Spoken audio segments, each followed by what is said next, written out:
No. That's a great beginning. Isn't this how we always start? Yes. Blame Like the terrible goose. about something else. All right, let me tweet that we are live. I'm slightly prepared today. It's great that someone is.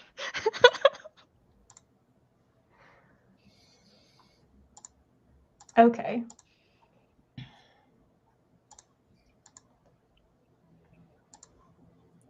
Let me bring up comments. Yeah, I can see comments. Okay, we're actually live now. People can see us. Hello, everybody, and welcome to the first Stitch and Bitch live show of 2023. How long have we been doing this? I think we started in 2019. I think we started in 2018 or 2019 because I remember that we had like whole plans for Dublin and everything. I want to say it was probably spring of 2019 because I remember it was early in the year. Yeah, it was after I moved out west. Mm-hmm. So that I think it was like early. I want to say like February or January. It was January. I think we started like pretty much at the very start of the. This may be our 4-year anniversary. Yeah, we've basically done the whole COVID. Yeah. Have done Stitch and Bitch. Oh goodness. Things are still very much the same, but also kind of different. All right. Hello everybody in chat. I see Joe. I see Elise. I see Glenn. Mr. Roar, sorry. I don't know how to say your username, but that's how I say it in my head.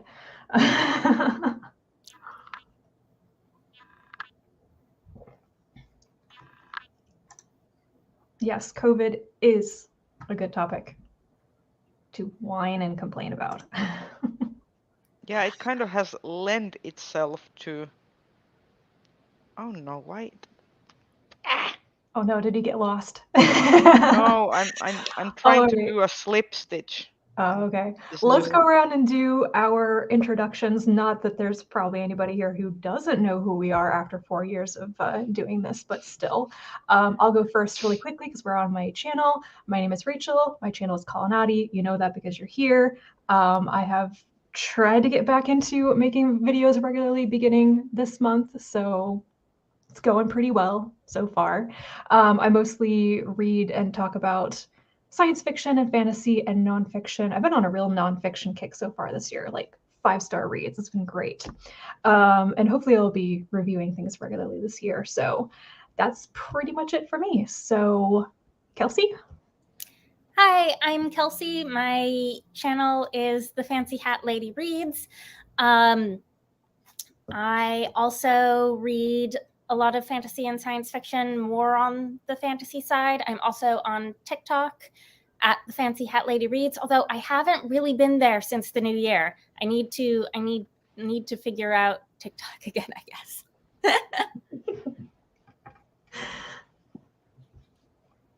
Hi, Reija? Yes, hello. I'm Reija. My channel is The Book Finch, where I talk about science fiction and fantasy, and also comics and manga of the science fiction and fantasy variety. And yeah, that's me, I guess. And I do just want to say, yes, Glenn, Reija's hair is amazing. And before we went live, we were talking about how they really need to keep the blue when they go to the next hair. Yes. So well, the blue has been sticking. So like, this is like after 2 months, and I haven't been filthy and not washed it. So so it has staying power. All right, Di? Hi, my name is Diana. My channel is Bookish Di, where I talk a lot about science fiction, fantasy, as well as some romance. And we have our first cat sighting, who she doesn't want to be first. She's probably today. I love Leia. She's funny, even when she's being a little shit. She's a terrible goose. Aw. Hello, Angela. What is the puzzle of? Is this I'm assuming you mean a jigsaw puzzle, which means I must know what it is. Yeah. Other question, have you read Anna Karenina? No. Yes, Really? but in Finnish. Oh, okay. Wow. Is it good in Finnish? Well, it's very dry. But we had to read it in high school. Mm. I've There never was read any Russian literature whatsoever. well, they're our neighbor, so Yeah. it would be kind of weird if we didn't touch on it. But I yeah, feel like my brain is not mature enough to handle like I real I serious. will say that I will take Tolstoy over Dostoevsky any day. Is Dostoevsky is like Crime and Punishment, right? Yes. And Anna Karenina at least has some like stakes and drama, and it's like if you're into like soap operas, you will like Anna Karenina because it has a kind of soap like a soap opera vibe. It has so much melodrama and like. See, I feel like it's the type of book that if it had been assigned to me in high school, I might have been enough of like a pretentious, angsty snob teen that I would have loved it. But it was not, and I am past those days. See, I feel like if I were to be in high school with like this brain and this experience, I would like it. But back then, like 17 to 18-year-old Reija was like, I want to read David Eddings because that's clearly the like literary juggernaut that everyone should be reading. Oh my gosh. Questionable tastes were had. Angela says it is a horrible puzzle. It's a montage of 1990s cultural things. That does sound. Yeah, insert words here. But hey, if it's fun. Montage of 1990s cultural things. So back in November, when my brother and my sister-in-law were visiting, my sister-in-law brought a jigsaw puzzle. She follows some sort of artist on Instagram who does paintings of cats, usually cats doing weird things like screaming. And so she'll get pictures of people's cats and paint them. And then she does a collage of all of the cat paintings along a theme. And so she's been making them into jigsaw puzzles. And so my sister-in-law brings this jigsaw puzzle of a bunch of meowing cat paintings. And I think it about killed us. My entire family was trying to get this puzzle done over like 3 days. And all of the cats look the same, and all of the colors of the cats are the same. It was the worst puzzle ever. And then we didn't get it done in time. So my brother and my sister-in-law leave, and they left it with us. And my mom calls me the next day and is like, you have to come over and finish this puzzle with me. That sounds so weird. Then we mailed it back, and I think it's probably gonna go in the garbage can. But we did it.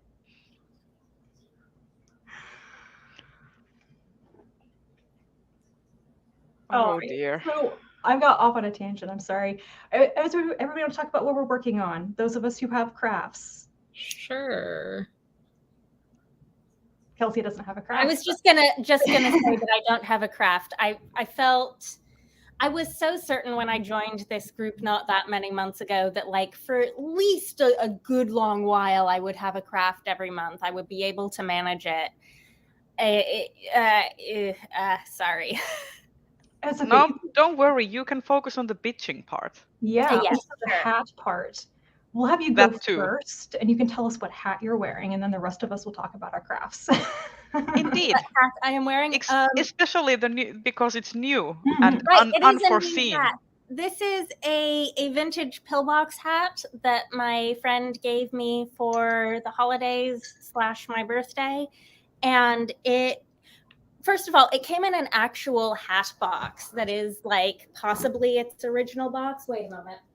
I have the hat box here. Oh, cool. Ooh. This is my first like real hat box, and I'm almost more thrilled about the box than the That's hat. really cool. But that's so cool, though. I know. Anyways, the hat is velvet along the rim, and it has this amazing pom-pom top that's just ridiculous, and I don't know how well it comes across on camera because I can't look and see it at the same time. But yes, it's a lot of fun. We were discussing before we went live sort of the styling that it takes to wear a pillbox with long hair. I love Joe's comment. A hat Kelsey can bring with her on a plane for a change. Well, here's the thing. I now have a hat box, so it's not just this hat I can bring with me. It's any hat that fits in this hat box. Yes. So, do hats just not come in hat boxes anymore? I mean, I think if you probably if you buy like a really high-end one from an actual like milliner, it will, but not if you buy one in a store.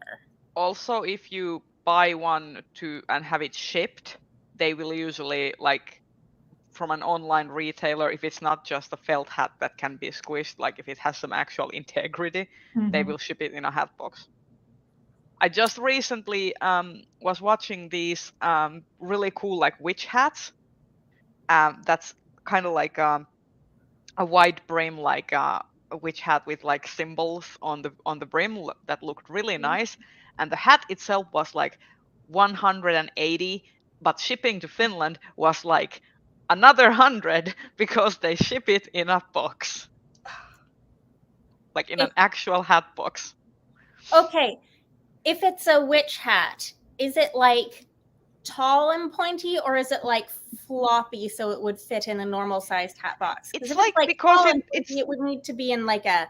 So it's supposed to sit on your head like kind of like so that the brim is kind of the statement, and it's a sort of like a shorter witch hat. It's more like it's a blend between a fedora and a witch hat almost. Ooh. It's very hard to explain, but I can link you the Etsy shop Because it was really cool. I'll see if I can like quickly find it and link it because it's really, really cool. I was saying something. Can someone remind me what I was saying? Oh, hairstyling. Oh, hairstyles. Yeah. We were talking about how I sort of struggle to style a pillbox hat with long hair, and probably the best way to do it would be I've done a poof in front, to have the poof in front and then a bun in back, but I was too lazy today to do the whole bun situation, so all you get is the poof.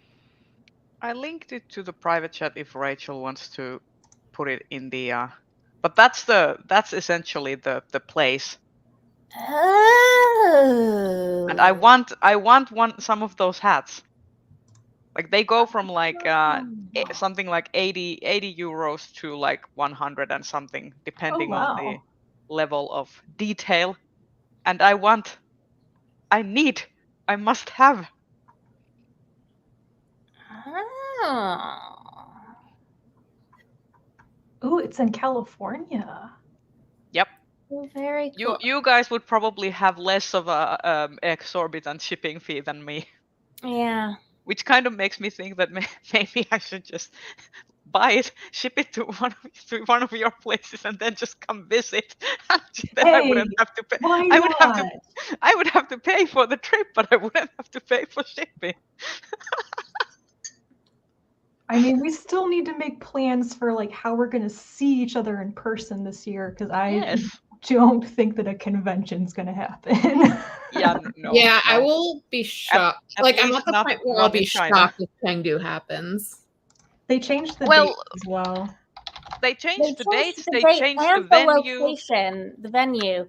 So Well, And now And you the- can buy memberships as well. yeah, but apparently the venue isn't even built yet. Like they're constructing it. We were talking about it in a different group chat, and What? yeah, um, yeah, it's under construction. And then file 77 was ran Chinese fan reaction through Google Translate, and apparently they're not happy with the changes or the lack of transparency either. So it's just kind of a shit show on all levels. Oh God. Wow. I I mean, am still unable to access the website entirely. I don't know if I'm doing something wrong, but I keep have trying you to. tried in a different browser? What browser have you Because- been using? I've been using Chrome. I always use Chrome. do you have any plugins? Like, do you have any Ew, hang on. like for example something Yes, I that have a blocks lot trackers? of plugins. Yeah, if you have anything that blocks trackers, ads, or anything, that might be a reason why it doesn't load. I have an ad blocker and it still works just fine, but like only one. Yeah, but for example, if you use something like Ghostery, that blocks all of the trackers and cookies, that might also be. Right. And also, if you use, for example, HTTPS everywhere, which turns the website protocol from HTTP to HTTPS, that might also stop the site from working if it hasn't been optimized for like even include HTTPS. Anyways, last time I was on the website, I just went back to see if it's still the case or not. Last time I was on the website, they had not yet updated the venue information, but it looks like they have now. But yeah, it's a museum, a science fiction museum that isn't open yet because they are still building it. And they changed the dates, also pushing back dates for, the nominating and voting and everything. But you still have to be a member by the last day of January, so you have a week. At least they gave us a deadline to buy the membership. We did not even have a deadline to be a member to nominate or vote before. This is news.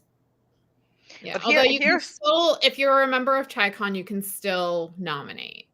Right. That's what I want to try logging in for, because I should be able to have like at least supporting membership or upgraded to attending based on what they said. So I still can't get to it. I've tried like 3 different browsers, including my phone, and I still can't get to it. But anyway, people asking what convention. We're talking about the 2023 Worldcon, which is going to be held in Chengdu, China. All of us typically go to Worldcon every year, but we're not going to China. Well, the visa thing is one thing. How did they get the bid if they didn't have the building? Their bid was for a different location. Yep. Which, yeah, so they changed it on us. Anyone know why it fell through? Is it that they didn't have the money for the big convention center, or I don't know. They made everything sound like it was a done deal and fine, and right? then they've been dragging their heels, and then we're like, oh yeah, we haven't actually nailed down the hotel. We haven't actually got this. We're still waiting on sponsorship money, and everyone's like, government grants and stuff. Really? Also, I have felt so gaslit by the whole thing. Like I was starting to like wonder, like, have I even voted in the site selection, because they've been so like unresponsive about like they have been so unresponsive because they haven't sent any communication at all. I had to go and search my emails for Discon missives, and then I found the emails where Discon had been like, you have completed your site selection voting, and I'm like, oh yeah, so I did do the thing. Typically Worldcons, like if you voted in site selection, Worldcons will, the next Worldcon that won will email you within a matter of weeks. Like that's how fast they do it. So yeah. It's crazy. Chengdu has, like, I've noticed that even now, none of these missives that they've done haven't emailed it. It's just over Twitter. If you're not on Twitter, you have no idea what's going on. Oh yeah. And I doubt that the vast majority of like Worldcon goers are on Twitter. Like, it's a very small minority, I should I No, say. mean, like, as much as I hate to give props to File 77, like, at least they're documenting it in a place Mhm. where the old Yeah. guard is gonna check. Yep. Yeah, that's true. Becca asks, I was wondering if there have been any past Worldcons that failed to happen due to the responsible country not getting it together. I am not aware of any, and people have been talking about this. There have been Worldcons successfully held even during World War II, I think. No, was that too early? I think that during during World War II was actually like the only time when it wasn't held. Okay, Because and it wasn't because a that it lot of failed, the it just didn't people, happen. especially after the United States joined the war effort, like a lot of people got drafted or Yeah. voluntarily went to the war. Yeah. So those were the only years. There has Also, never it been an obviously- actual seeded Worldcon to fail. There's certainly been failed bids, but that's before you even, officially become Worldcon. So. Possibly stating the obvious here. Obviously, Con Zealand did not happen in person due to the pandemic. That was not their fault at all, and it did. But they did online. not fail. They didn't even come close to failing. They pivoted to a completely online convention. Really well. Really well, especially given at that point that it had never really been done before. Yeah. Yeah. Oh, thank you, Brett. File 770 comment section tells how to log into the Chengdu site. I'll go back there. I was following what some people were doing to try to figure it out. So I'll go back. So I had actually managed to log in successfully after our last live show last month when we talked about this. I went and logged in, and I had no problems logging in.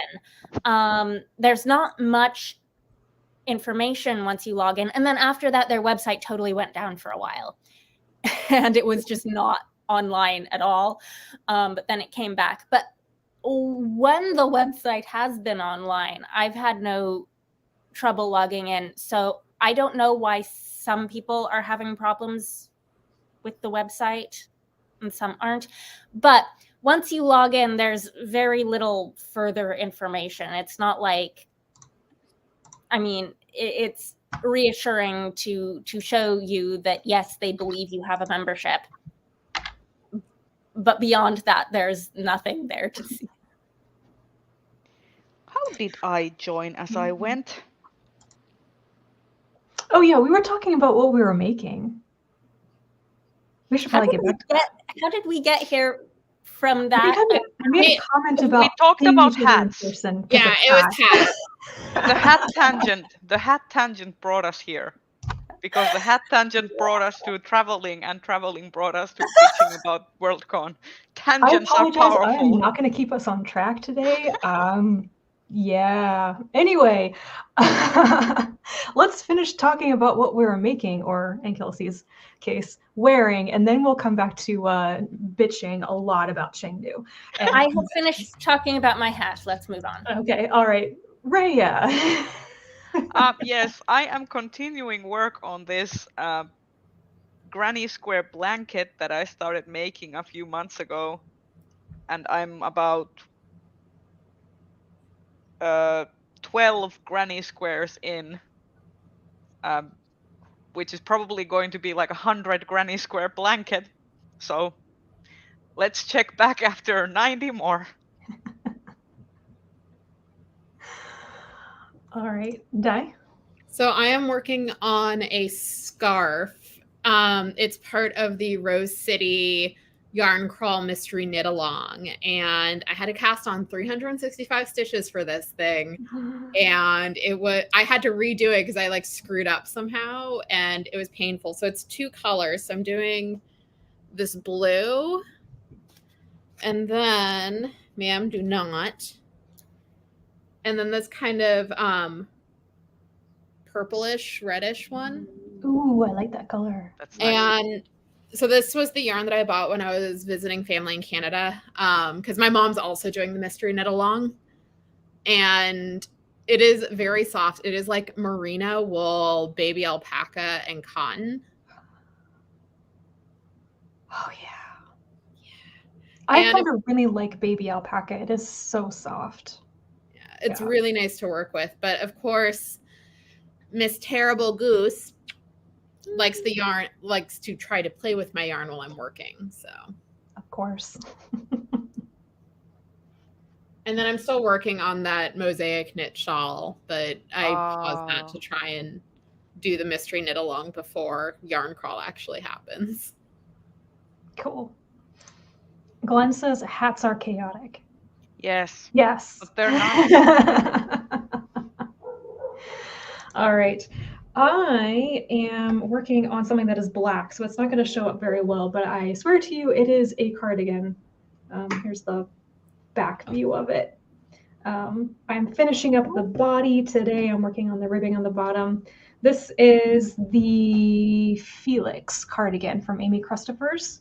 It's a very popular pattern on Ravelry. You've probably seen it if you've been on Ravelry. I'm doing it as a test piece before I make the pullover version, which I'm hoping to make out of hand spun, but that is a far future project. So yep, just basic black cardigan, and it may or may not be too big. We'll see.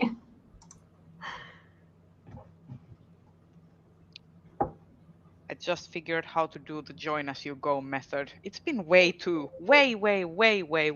long since I've continued with this pattern. I have forgotten everything. Oh my gosh. I hope you guys can't hear that dog. We can. We can. Oh Poor God. dog. It's not loud. Yeah.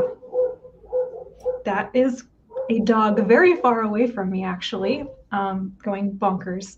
Okay. Well, it could be worse. It's louder to me than it is to you guys. Yeah. Imagine this at 3 a.m. every night for like a year. God. Oh. That was my pandemic. I mean, there's this one dog I don't even know who in this apartment building owns the dog. It might be one of my neighbors in this like block building, or it might be like the next like door over. Mm-hmm. But there's this one dog that just like clockwork starts howling somewhere around like 4 or 5 p.m. or something, and I swear, like, I feel like it must be that the owner is supposed to come home or something, and the dog just gets like separation anxiety, and it will just howl until it's hoarse and can't howl anymore. Oh. And it does this every single day, like weekdays, weekends, and I feel so bad for the dog. Yeah. Oh, that's sad.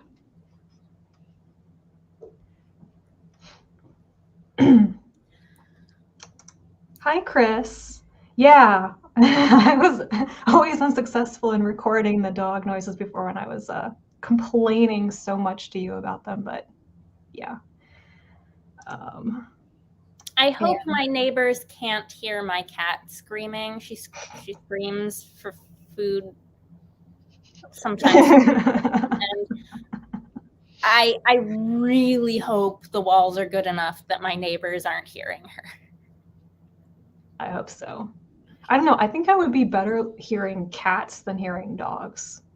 Maybe. Anyway. She's not as loud as a dog, like not even close, but she does not have a melodious voice. What do you mean Queen Jammy doesn't have a melodious voice? Queen Jammy has a demanding voice. Just as a queen should. Oh. All right. So what is everybody reading? Anybody want to go first? I can go first. So I actually have been reading a lot this month, which is weird.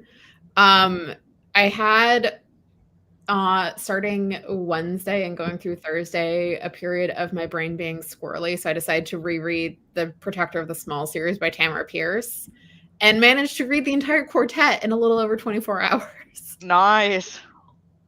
I mean, they're rereads and they're Tamara Pierce books, so that's why it went by so quickly. But Lady Knight is a chonker, though. I've reread that one enough where it's like pretty quick read for. But anyway, yeah, so I read that, and so I'm currently in the middle of Daughter of the Moon Goddess, and I'm hoping I've gotten past some of the love triangle bullshit, because that's kind of what has been slowing me down, because I'm just like, I guess. And then I also finally read The Girl from Everywhere, which was on my Reader Unhaul TBR, and that one, there are things that I liked, but the thing that really stood out to me as like a huge plot point is about the ending of the Kingdom of Hawaii and the upcoming, like the potential annexation by the United States, because a lot of it takes place in the 1800s. And it's really noticeable that there is no like prominent Native Hawaiian character, and the one person who's like trying to argue for Hawaiian sovereignty is a white boy. Oof. And it's just like, yeah, it's really weird. Like, there are things that I liked about it, but it's just like, this thing is so apparent. And I started book 2 because I figure I might as well just read them both, and I'm probably going to unhaul them because I don't think I'm going to reread them once I'm done with them. And it's a little bit more of the same. I don't know. It's like, it's interesting. And by interesting, I mean, this probably could have used another round or 2 of rewrites to maybe. Yeah. It's rough. Yeah, and it's just like, you have some other really interesting, diverse characters, but like, it's just so weird that there's no prominent Native Hawaiian character when this is such a big plot point. I say that's a choice. Yeah, it's also like interesting, like that I've started nowadays. Like the longer I read like books outside of my own experience, the more acutely aware I become of like the choice of who gets to be centered in the narrative. Mm-hmm. And sometimes it just feels like really uncomfortable when you're like, yeah, here is this book about all of these like indigenous or BIPOC people, but the central narrative, like main protagonist, is a person completely outside of that experience, helping out the poor souls. Yeah. Well, who and in can't this help one, themselves. in this one, the main character, she's like biracial, half white, half Chinese, and she like is from Hawaii, and the author is also Asian American from Hawaii, but it's, and I think I do remember seeing some conversations around it, but this book came out 6-7 years ago, so it's been a while. I was just on Goodreads, like sort of scrolling through reviews and stuff, trying to even remember, like, because I remember it being a big deal book, and I never read it. Just trying to remember what I had heard about it back when it was popular. Yeah, and it's interesting too, because Alex, was it her debut novel? yes, And she's had some other things published since, but nothing really recently, I don't think. I know she had a trilogy, and I don't remember when that finished up. I have the first book in that trilogy, but I never read it. Yeah. So yeah, I'm gonna finish the series just so I can like read down my physical TBR. However, these ones are probably not staying in my apartment. I have a whole bunch of books that I need to sell to my secondhand bookstore, so these are most likely going to go in this pile. Ramsey, I'm really glad that you're enjoying The Monsters Redefined. That was such a fun book. I think I might reread that sooner rather than later, just because I really enjoyed the characters and the heist. I need to see if I can get that from the library. It's on my list. You definitely should. It's just, the world building on that one, like the more I think about it, the more I enjoy the world building. Like I really hope that the author does some more in that universe, because it does work as a standalone, but there's potential for more. I also put in a request for that at my library, so here's to hoping that they will order it in. I'm still waiting for a response. But I think it's also like currently, I think it's because last time I started like requesting at this time of the year, or was it like at the end of the year? I think I put in the request at the very end of the year, and they were just ordering in like all of the nominees for like the Finlandia award, and then they were like, yeah, we can't put in any more like requests because like we're out of budget. Ask in a couple of months. Because So all of these nominees. I log into my library's catalog, and they've got this like scrolling thing of all the new books they've added to the catalog, and the very first one is a book called Very Good Hats.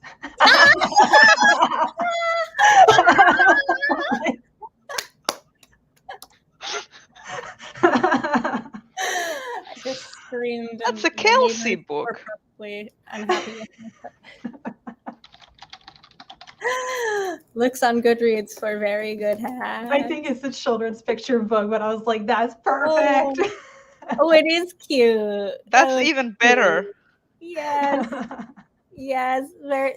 It has like all sorts of distinctive, hats on the cover, including like a cat wearing a birthday hat, a crown, a witch hat, a snowman wearing a top hat. It looks great.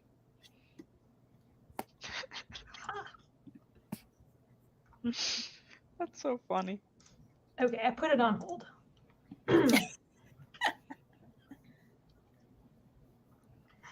What the?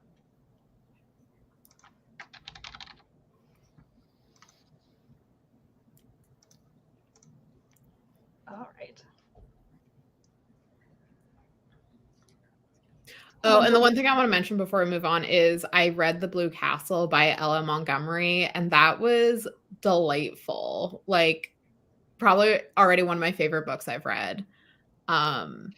It's very different than her other books, because this one, the main character, she's in her 20s. She hasn't really lived, and this isn't really spoilers, like it's on the cover copy. She gets told that she doesn't have much longer to live due to a health issue, and so she just kind of goes into fuck it mode and like tells off her terrible family and just starts doing things. And the romance is really great, even though the romantic lead, his name is Barney Snite. What?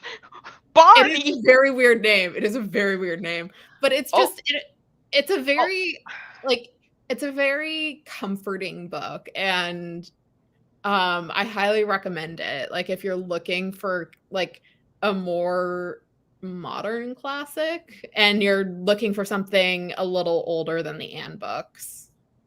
I will also say that How I Met Your Mother has forever ruined the word name Barney for me. It just like, it is ruined now. I'm sorry. If your name is Barney, I will just assume that you are a douchebag. Not the purple dinosaur. I know. I was gonna say. The purple dinosaur. I was too old for the purple dinosaur. Yeah, I missed on that one, but although my great grandfather went by Barney. His real name was Sylvester, but he went by Barney. How do you get to Barney from Sylvester? I don't know. I mean, my grandmother goes from she goes by Shirley, but her real name is not Shirley, and she kind of had a little identity crisis over that a few years ago. One of my great grandmothers, yeah. No. Was never named at birth. And her family just called her Dude. What? Because she eventually picked a name for herself, but nobody realized until a lot later that wasn't like legally her name when she was born. They found her birth certificate and it literally was like no name, and it said she was a baby boy. She's not a boy. That's interesting. But yeah, they called her Dude until she was about 10, and then she met this little girl named Marcella, and she really liked the girl's name, so she was just like, I'm Marcella now. Yeah.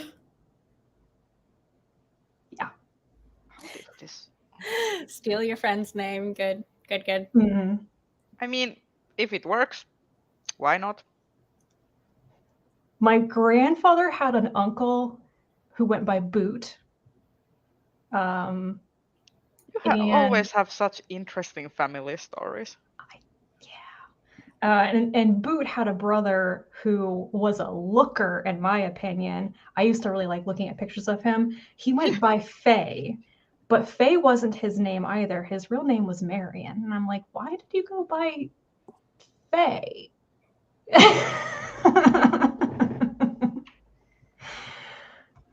That uncle was a pirate. I think Boot may have done crime. I think he was a character. Just saying.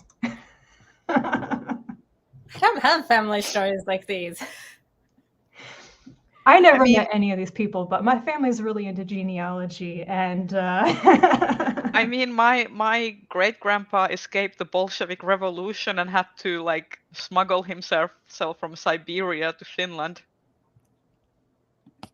and he got captured by 3 different militias and had to escape all of them. Badass as that. I had a couple of relatives who fought in the Civil War, including one who intentionally shot himself in the foot to get out of the war. So, yeah. Yeah, I don't have anything as we have like one family member, I think he's like a great uncle or something, who may have had to move to the States to either escape from the Mexican Revolution or because he had a lot of debts and he just needed to get the fuck out of town. We're not sure which. Well, you know. I have Mormon polygamists in my family tree. Yeah. I have I do not even know what to say to that. My aunt married a guy who his family name was stolen. His ancestor hopped the border from Canada and assumed the name of a dead person. So his whole family has a stolen last name.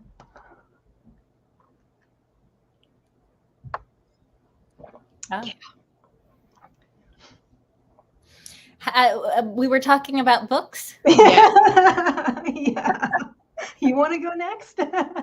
Sure. I've been having a pretty good reading month so far. I just started last night. I started reading Station Eternity because I'm earlier in the month with Joe. I buddy read The Spare Man, which is the other space murder mystery. So I want to read them both and pick a favorite. The Spare Man was 4 stars for me, and Station Eternity, I have no idea where it's going to be, but it starts out with a very different feel. So interested to sort of compare and contrast approaches to the sci-fi murder mystery genre. I also read and have a full written review of Emily Wilde's Encyclopedia of Fairies, which is my first 5-star read of the year. I will be doing a video review, but I want to do it in a double review, and I don't have the second. I haven't quite decided what it goes in a double review with yet. I'll have to probably read a few things and figure out what fits. So I've been having a pretty good reading month. I feel like last year I maybe started off. I have a feeling that I've done this before, starting strong in January and then having things sort of slow down after that. Last year, almost all of my 5-star reads of the year were in the first months of the year. And then I had no more until like December. So I'm hoping that doesn't curse me again this year. That has happened Don't to me jinx it. too. I think it's because in January, like I feel free of all the obligations and challenges of the previous year. So I pick things I'm really excited about and Right. just enjoy them so much. Yeah. Yeah.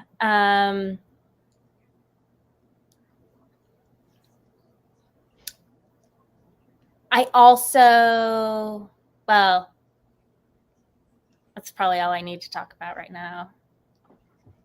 You can go on. I can. I have also continued my read finally of the Queen's Thief series. I read Thick as Thieves, which is the second to last book. Mhm. It was the first one that wasn't a 5-star read for me. It was 4, but I still really liked it. They are, I had not realized, published by a HarperCollins imprint. So that's what's keeping me from doing my 5-star reads of 2022 video, is that I have a book in that series on that list, and I'm not gonna do that until yeah. I have to say that while I am very like hopeful that the HarperCollins strike will yield results, I do not want to have this sort of like intimate information about which imprint belongs to which. I like knowing just because I like knowing the full extent of monopolies, but Yeah, well, it's that been an is true. education. I pretty much generally know with the major SFF imprints who they all belong to, the adult SFF imprints. When it comes to the YA and children's imprints, though, I can never remember. I have to check every book.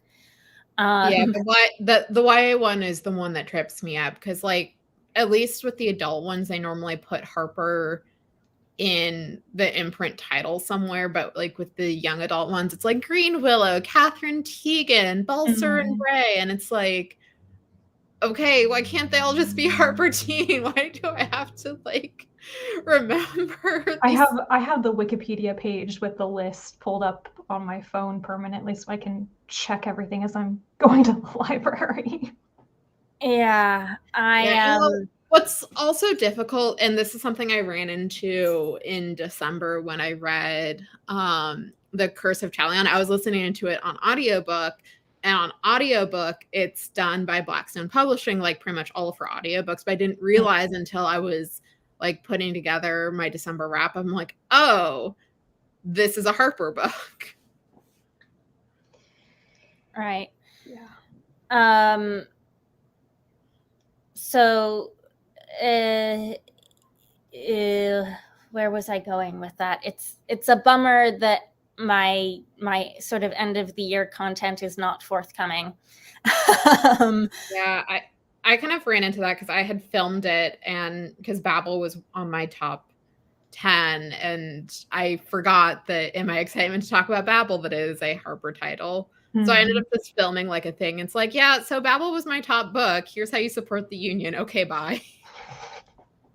I mean, I'm having that same trouble. It's actually with my anticipated releases video, because I'm also like, how much do I did my anticipated releases and didn't put any HarperCollins titles in it. There would have only been 1 or 2 on there anyways that I was only lukewarm about in my enthusiasm. So I decided to just cut them because I needed to cut things to make it shorter anyways. But yeah, I went ahead with the anticipated releases without any HarperCollins titles. And then have not posted anything since. And just in case anybody watching this doesn't know what we're talking about, HarperCollins employees are on strike right now for fair wages and proper compensation. And They've been on strike for like over 2 months, maybe coming up on 3 months. It's getting to 3 because they started in November. Yep. Yeah. Unfortunately, HarperCollins has not responded to them yet, but yeah. So anyway, the strikers have asked people to not review or publicize titles from HarperCollins imprints to support them during the strike. So that's why a lot of book reviewers, booktubers, etc., are not talking about these books.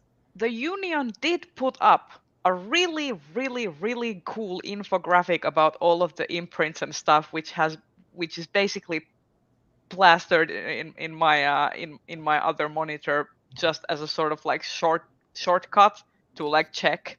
Yeah. And there was some confusion for a while about whether I think Harlequin counted.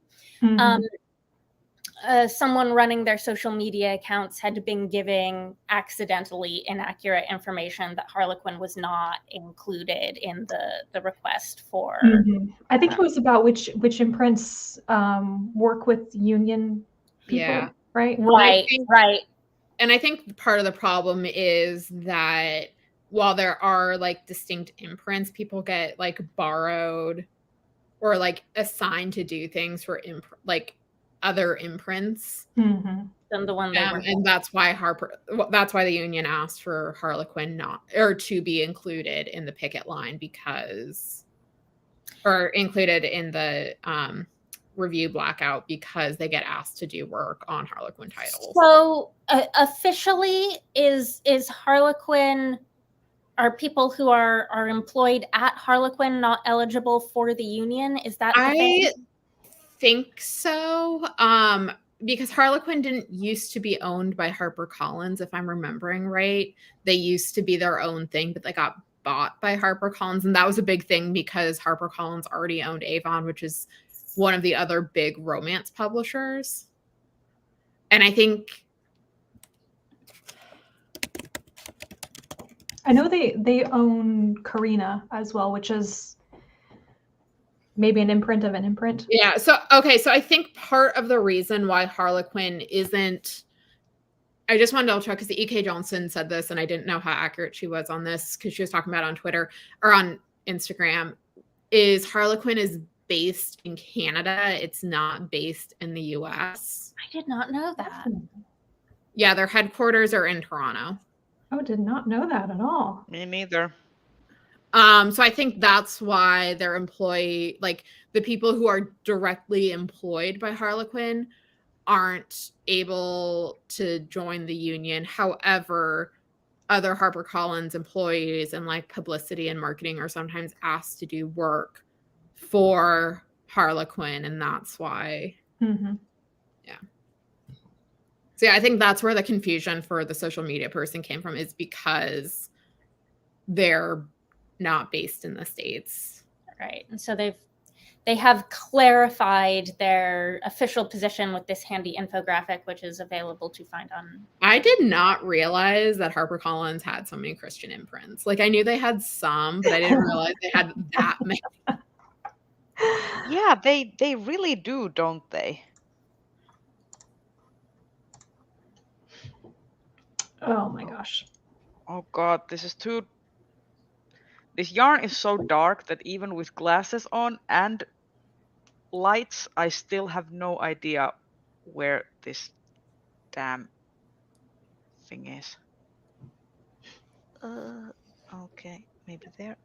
Beep, beep, beep, beep. Well, I will go next with what I'm reading. If Kelsey, you're... Yeah, sure. Okay. All right. I have been in a blitz of starting a lot of books, so I'm not going to talk about every single thing I'm reading. I think I've got like 9 things on the go right now. It's a little bit insane. But I am reading Gödel Escher Bach. I won't spend much time talking about this because it's impossible to summarize this book, I think. This is one of those like bucket list books. Read it so that you can say that you read it. Anyway, I'm pretty sure the thesis of this is that Hofstadter's argument is paradoxes or paradoxical thinking or something creates consciousness. Anyway, there's a lot of number theory in this, and I don't understand most of it. I've been slowly starting Signal to Noise by Silvia Moreno Garcia. I have been told I should listen to the music. There's like a Spotify playlist of all the music that's mentioned in this, and I should listen to that while I'm reading the book. So I need to start that. So yeah, I'm liking that. And I am iffy about this one. I've been trying to read One Last Stop by Casey McQuiston. Because I really liked Red, White, and Royal Blue back in the day. This one is just not grabbing me as much. I don't know if anybody here has read it. When I sit down to read it, it's fun, but I just forget about it when I'm not actively working on it. And it's not time travel. Well, it's kind of time travel. It's like time loop or something. Yeah, like a time loop lesbian romance in New York City or something. So I find the idea of it to be kind of interesting. Like, I want to know how that's going to be resolved. How are we going to get a happily ever after in a romance with this situation? But I'm not sure if anything else in it is super interesting to me. And then my other slow read right now that I'm definitely going to finish, I've been reading Asesinato en el Orient Express, which is the Spanish translation of Murder on the Orient Express by Agatha Christie. I'm buddy reading that with Shannon from That's So Poe in my attempt to read 2 books in Spanish this year. It's actually going very well. I'm like astonished at how much I can understand. Good luck. Yeah. And at least it's a short book. Apparently, I have read Murder on the Orient Express. I was talking to Shannon about this the other day. I was like, this is such a familiar story. Like, everybody's kind of familiar with some of the classic Agatha Christie mysteries. You've either seen a TV show adaptation or a movie adaptation. But, like, I just couldn't remember if I read the book before or not. Apparently, I did, like, 6 years ago. I have no memory of this. It's like the Gandalf meme. Yeah. I have no memory of this place. I was like, I know I fast forwarded through the latest movie adaptation of it, which I thought was like a Michael Bay version of a Poirot mystery. Like, it was terrible. I did not like it. Which is interesting because I think it was like directed by Kenneth Branagh. Yes. Talking about the very... Yes. And isn't he the one who plays Poirot in it? Yes. Yeah, and Yeah, he's like super like Shakespearean actor. I don't think he's a bad actor or anything. Like, I didn't object to like no, any but of I the mean, acting like he's in it. No, but I his like remember directing thinking, style, like for example, he directed the first Thor movie as well. Yeah, I'm like, why is there so much CGI in a murder mystery on a train story? Why are things blowing up? There are too many explosions. Because they don't trust the audience. And that is why I fast forwarded through a lot of it. I was like, come on, guys. Yeah. Just David Suchet is the best Poirot. Who said that? Just as Joe commented it. I do need to go see some of those episodes. They're great. He just has the like I just like even when I'm reading any Poirot mystery, it's always like I just hear the David Suchet like Poirot accent and his voice. I think I've maybe seen 30 minutes of David Suchet as Poirot before, and yet he is the one that I imagine in my head when I'm reading the books. Like, that's just visually, that's what I'm seeing when I'm reading the stories. He is the iconic Poirot. Mm-hmm. Like, there is no question. If anyone ever tells you otherwise, they are a liar and a charlatan.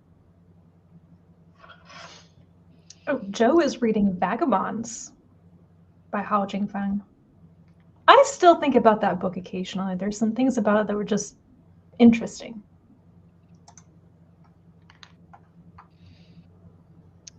Oh, somebody mentioned Glass Onion. Yes. I haven't seen. Okay, I have a confession to make. I have not seen the first Knives Out movie yet. Oh. What? Yeah, I haven't I haven't haven't. seen it either because I was really mad about how bad The Last Jedi was, and I didn't really feel like Ah, yes, because that's the Knives same Knives Out is one of the director. best movies I have ever seen, and I'm not really a movie person. See, I was going to watch it. You all convinced me with the Chris Evans sweater and everything, but I just like I just it just slipped somewhere, and I Pick a like weekend, we will watch Knives Out together. Like, I need to see this movie again, and I then mean, I can rewatch Glass Onion with you. yes, because I noticed that like yesterday I noticed that Glass Onion is on Netflix now. Yes, But I'm not sure if Knives Out is on Netflix in It's Finland, so I not. need to I think it's on Amazon check. Prime here. Yeah, but Finland might have different like licensing stuff. So It is very weird to me that Netflix bought Glass Onion without getting streaming rights to Knives Out. It is very weird to me that they're not on the same streaming service. well, I know that Knives Out at least used to be on Netflix in Finland because I have seen the ad, so I it don't might still think be. it was in the US. I think I watched it on Amazon Prime during the 1 year I had a gift subscription to Prime, which I no longer have. This website, What's New on Netflix, says that Knives Out is on Netflix Finland. Okay, let's as pick a of the weekend. end of December. I mean, obviously confirm that, but Well, I will confirm it at some point. But yeah, let's pick a weekend and Is let's it? do it. Is it on Netflix in the US? It's not. If it's not, you can always use VPN and log into Netflix Finland. I mean, I loved that movie. I don't need to watch it again. I still need to watch Glass Onion. I haven't watched it yet.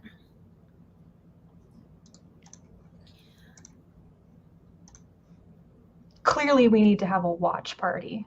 Yes. Okay, so 1, 2, 3, 4. Okay, I'm. Yeah, it looks like it's still on Prime and some other places in the US, so. God, I just love Chris Evans' smirk. Yeah, let's watch it. I have no excuse. I have no excuse. So what are you doing next weekend? Next weekend on Saturday, nothing. On Sunday, I'm playing board games. I've got no plans for next Saturday. Let's do it. Let's put it in the calendar. Joe, are you going to join us? Do you have Saturday plans? Let's make it happen. Yeah. Becca asked if I've seen Everything Everywhere all at once. It's great. I have not, and I've been seeing promos for it everywhere. Is that because like? It's because it's Michelle won an award, so I've been seeing stuff and also everywhere. Michelle Yeoh is basically like getting her dues finally. She's getting like nominated for the main role for like everything. I think it's also like it has like Oscar nomination potential, even though it's a movie that most definitely doesn't fit the Oscar vibe of like pretentious vanquery. But like one thing I will say, don't watch it in an airplane. Especially if like you are sitting next to like old people, because I got some curious looks. And it's like an R-rated movie. There are some weird things happening in that movie, and let me tell you, some of it is very graphic. I sort of make a rule of never watching anything that I actually like want to seriously watch on an airplane. I didn't have any like other venue to watch it because it's not available for like now it is available for streaming not the hot dogs. It was the butt plugs.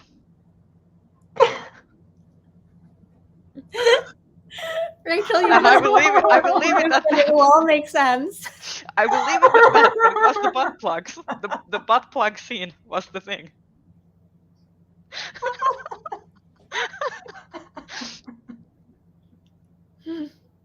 Just have this like tiny old grandma sitting next to you and going like, oh! Okay. It's like, and then you're like, I'm so sorry. I'm so sorry. Please don't look over here.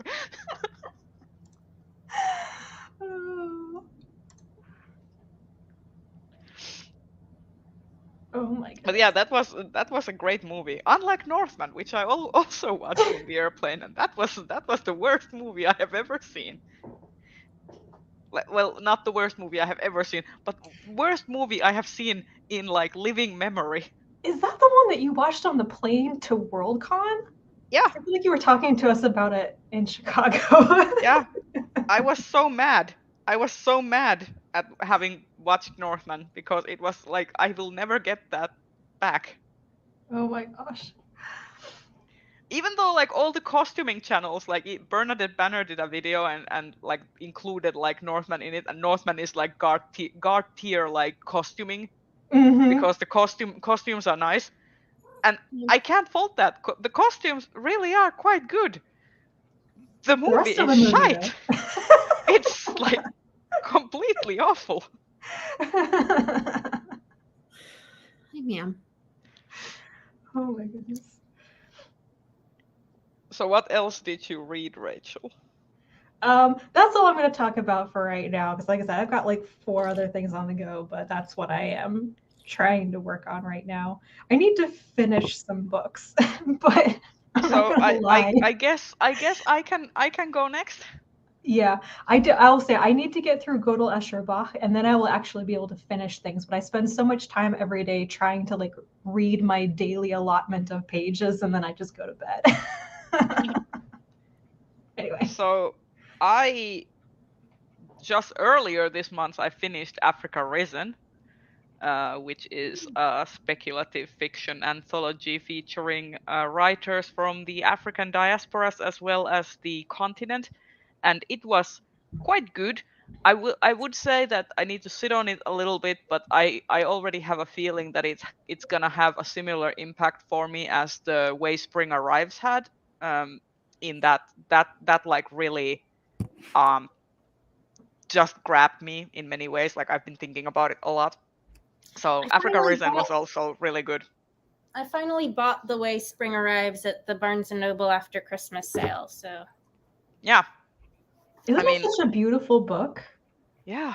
I remember when I got my copy, I was like, this is just so well put together. Yeah, and Africa Risen too, like the physical copy is just immaculate. It's great. And then I finished Sophie and the Bone Song by Adrian Tooley. I just finished that like a couple of days ago. And that's a book that had me like in a total 180, because I started the book being really excited because it was like sapphic fantasy standalone, you know, about like music being like a big part in like the whole magic system and stuff. And then I started the book and it like felt really generic, and I was like, is this gonna be like the whole book? Is this gonna be like a really generic white girl YA fantasy? Like, and then it started doing things with like tackling like parental abuse, and it did it so well. And then I was suddenly like invested, and I was like, tell me more. Like, it was so weird because I have. Like usually if I start lukewarm on a book, it's really hard to convince me to come back to the other side where I'm enjoying it. And this like managed to like convince me. And it was actually ended up being really good, like surprisingly good. And yeah, it's basically like, it has a little bit of like a sapphic, well, not in kind of like rivals to lovers sort of situation that's in the background. The main character basically has been groomed by her father to become his like apprentice musician, because in this world basically like all the like arts, like music is like curtailed, like it's very like strictly like managed, like who gets to perform publicly and who gets to like perform music. And if you can't get into an apprenticeship with this like basically like these king's appointed musicians, then you're not allowed to play in public. And she misses her opportunity to get into his father's apprenticeship because this girl comes in who's a complete novice in music and manages to play to the audience and convince them that she should be the one chosen. And then things happen, and it was actually like really interesting. Like it starts off kind of like the first few chapters I was really iffy. I was like, this is gonna be another truth witch scenario where I'm just gonna feel like all of the possible like derivative tropes, and it's gonna be so blatant to me. And then it managed to like win me over and did something like really interesting, especially with the whole idea that the main character for the majority, like for a good portion of the book, like she believes that her father was completely in the right and was doing all of the right things and like educating her. And then slowly you as the reader start getting like these snippets where it's like, okay, this wasn't a good relationship between this parent and this kid. And then the main characters kind of starts to see that, wait a minute, like this has been a really toxic situation where I have been in. And it was just really nice. I like, seriously, I was very happily surprised. And then I read the next couple of volumes of Sweat and Soap, volumes 7 and 8, and that series is still going strong. That has such a weird like premise initially, but I kind of want to read it. The premise is so basically the premise is that the main character of Asako, she is someone who has a condition where she like sweats profusely, like she sweats a lot, like and she's very like conscious about it because like she has been bullied for it, so she's very like insecure about like her body and her like sweating, because she was like vehemently like bullied and ostracized for it. And then she meets Natori, who is like one of her co-workers but in a different department, so it's also an office romance. And he's like soap designer, so he has like a cute sense of smell. And then he smells her and likes her like natural scent, and like they start dating. And it's basically, the premise is that he wants to smell her all the time and gets really excited about her. But other than that, it's like super vanilla. It's basically about these two just dating and moving in together and just like following how their relationship just unfolds. And it's like very domestic and cute. Yeah, I've heard multiple people who've gotten into the series have said like it seems very odd at first, but then it's absolutely adorable. Yeah, if you get over the sniffing, it's just like cute as hell. My problem is that whenever you hear like, oh, a man smells a woman and he likes her scent, I immediately think of that book Perfume, which I mean. Yeah, this is not that. This has less murdery vibes. Yeah. Nobody dies. He just makes her custom soap.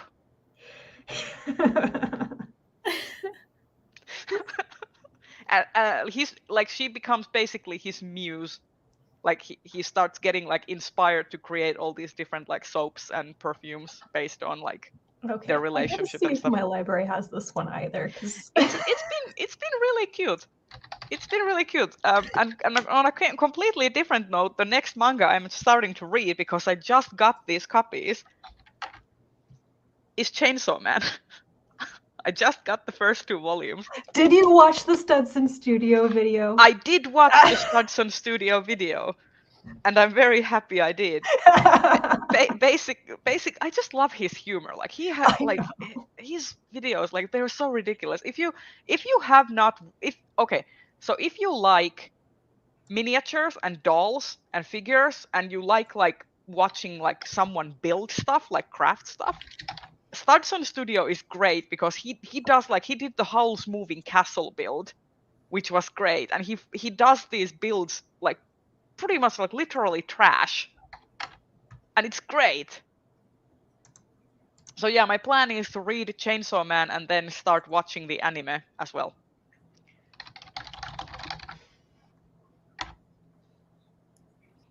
Gosh, my library doesn't have it. Well, interlibrary loan time. But yeah, that's basically it for me. I also got this from the library, which is After the Dragons by Cynthia Zhang, and I didn't know that it is this short. It's like really short, so I'm actually thinking that, and it has like really big font. Isn't it? So I might read this next week. Yeah. But yeah, that's it for me. I don't remember if my library has that or not. I've been trying to get my library to buy that one forever, and they just haven't. I got the LA Public Library Overdrive to buy it, but then I've just never read it. My library does not have it. I've grumped about this before, but the NYPL has gotten worse recently at buying anything that's like a smaller press book or, you know, new releases that are under the radar or anything.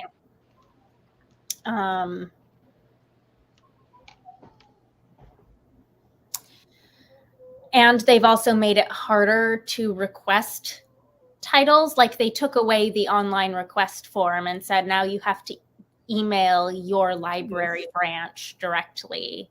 And then they have to forward on your requests to like the main system. Why would they do it that way? I don't know. Possibly they were getting too many requests and they needed to scare people off from requesting. And it scared me off from requesting anything for like a year. Huh. So I was like, I'm just going to like write an email to my library branch email address. Excuse? Hi, Eva. They did finally buy a few of the things I requested the first time I emailed them, so I have some hope. But the fact that they took down the online form and it's now like just email your branch is very odd. Oh no, did I cut the wrong thing? My library uses the same form for interlibrary requests as for purchase requests. So whenever I submit something for ILL, I don't know if they're just going to buy it or not. Sometimes they do that when I've submitted interlibrary loan requests, is they just buy it. I haven't done that in a while, but I have had that experience. But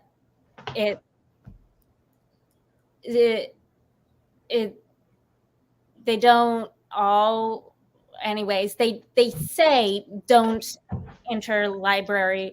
put in an interlibrary loan request if it's like published in the last year.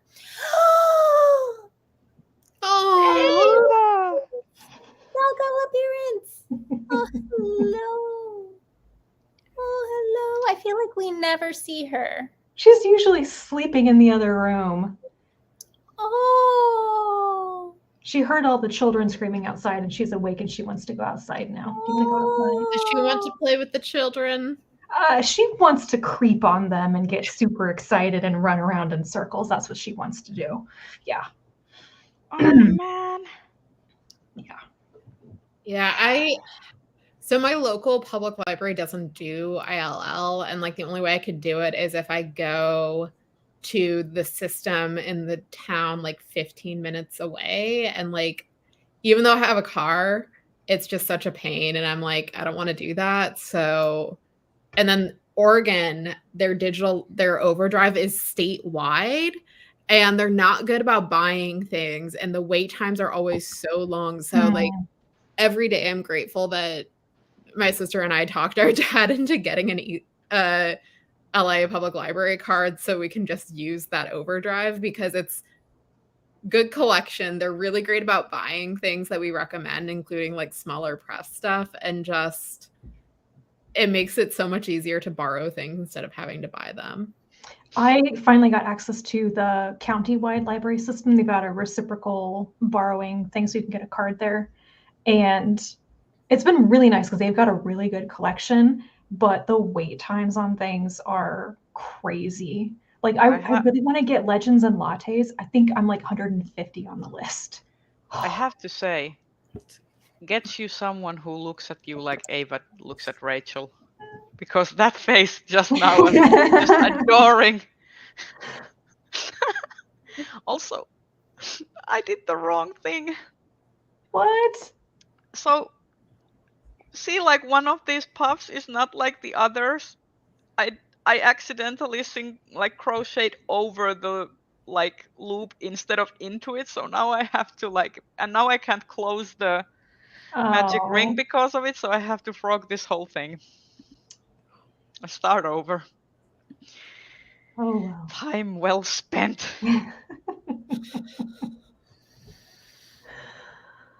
I feel like I have to apologize. Anytime I've had something to say, I feel like I've sort of like petered off into nothingness with like my brain not doing the right thing. I think this is because I'm in a sort of like post-migraine medication brain fuzziness. I had a headache last night, and I have medicated it away. It's mostly gone, but I get this sort of like post-migraine brain fuzz where things That's completely okay. Yeah. Yeah. That's fine. Hi, Eva. Has anyone been watching anything interesting? Or can I? Yeah, go ahead. I need to go out and let the dog outside. So take it away. Talk about the media. First, I watched anime for the first time in a while. Disney Plus, at least in Finland, has this anime series called Summertime Rendering, which I'm probably going to nominate an episode for the Hugo Awards if we get Hugo Awards nomination this year.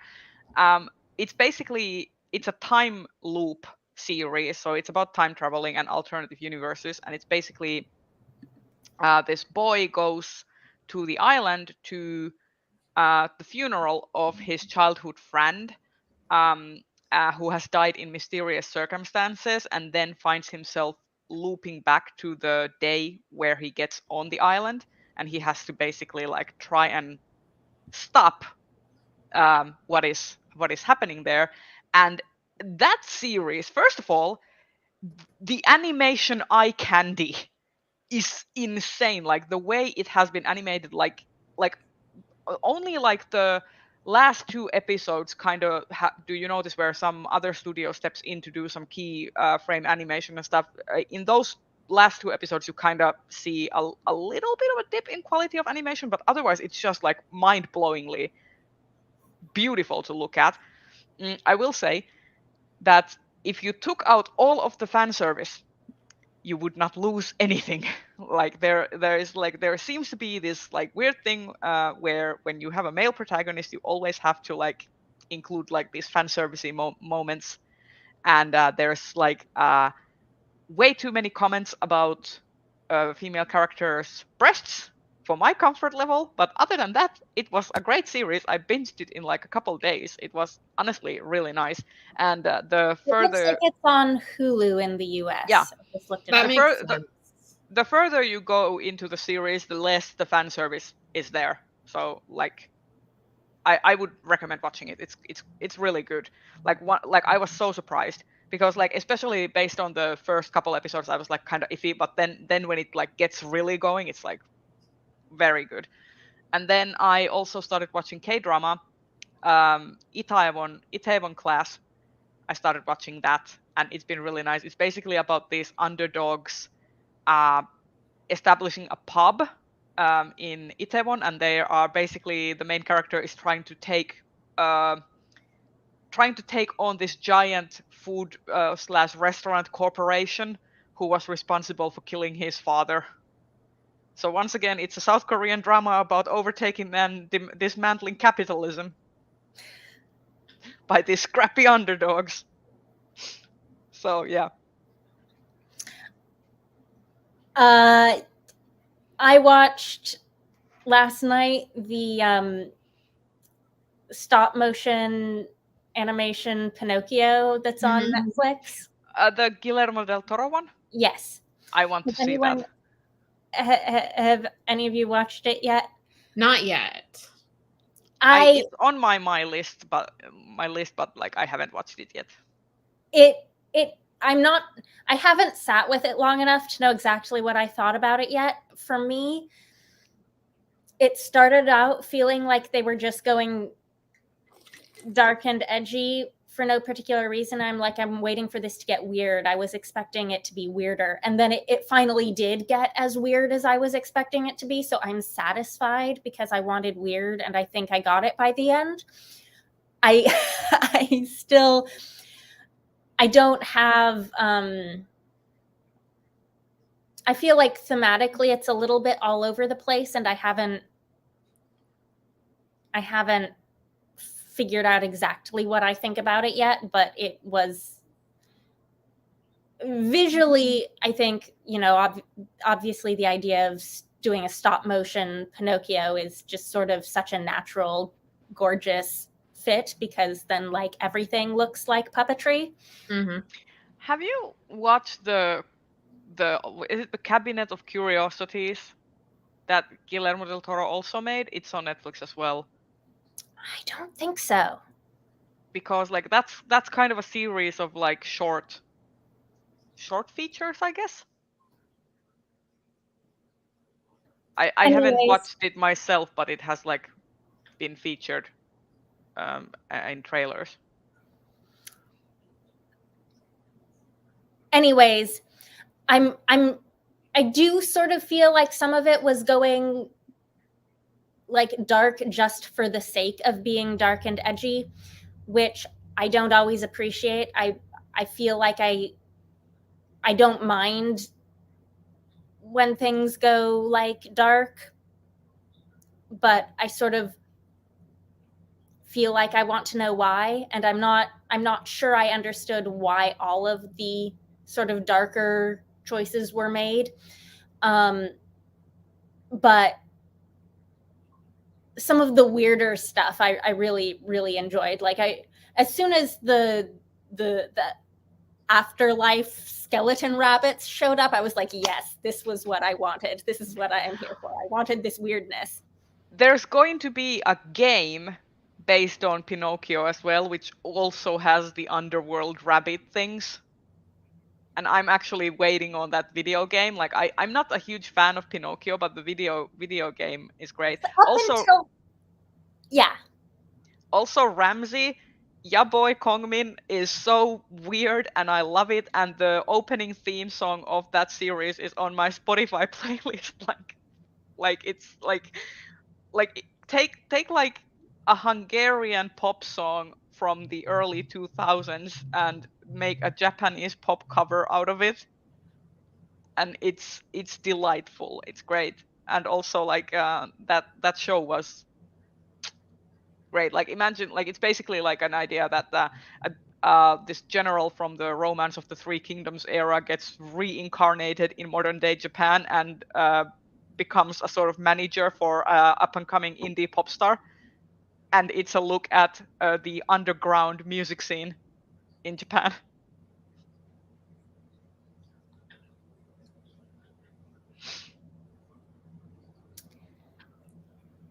Yeah. I've mostly been watching The Great Pottery Throwdown on HBO Max, and I'm all caught up on what they have, and I'm really sad because that's kind of like my soothing competition show. Siobhan McSweeney is the current host. She plays Sister Michael in Dairy Girls, and she's great. Now I'm really interested.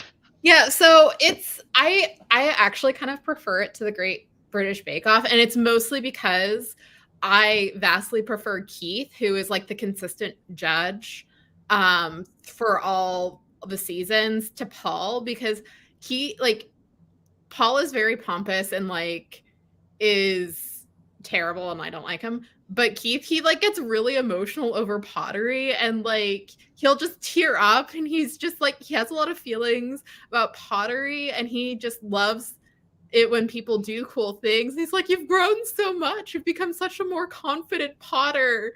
And like, it's not perfect. There was a really, for me, uncomfortable episode in season 4 where they were doing pottery that's from, I'm completely blanking on the Pueblo's name, but it's like indigenous pottery style. And there was no one from the tribe who was there talking about it. And it was just like, are you like, you couldn't like call them up? Like, I'm sure like if you really wanted to do this, you could call up the tribe, because they do have a cultural center, and I'm sure they would be like talk you through this. And they also, for the big one, they called it an Oya pot, or the Oya pot, and I'm just like, you're calling it a pot? Anyway, so like it's not perfect, but I do very much like it. And then the other one that I finally caught up with it yesterday, what is the new season of Leverage Redemption. And I don't like Leverage Redemption as much as the first, like the original series. Like, I think sometimes it veers a little too close to caricaturing the characters. However, there are some like fun episodes, and one of the episodes that they did this season, called The Belly of the Beast Job, is essentially it takes inspiration from Blink, where you're following who would normally be side characters, and you're getting their points of view, and like the Leverage crew like shows up in the background, and you get like little flashes to them and what they're up to. So that one was a lot of fun. I mean, is this like a spin-off of the original? Because I remember that you were a fan of the It's a revival. Leverage. So okay. So it's like most of the same cast. Aldous Hodge isn't in it as much because like his career has blown up and he's like become a very big name. So he does show up like every now and then, like they get him when they can, which I think is like a testament to how much he likes the show, that he's like, when he's, you know, working on Black Adam, he's still willing to like pop in to Leverage for a few cameos. And then they don't have Timothy Hutton's character. They killed him off, which I'm glad they did. So instead they have Noah Wyle as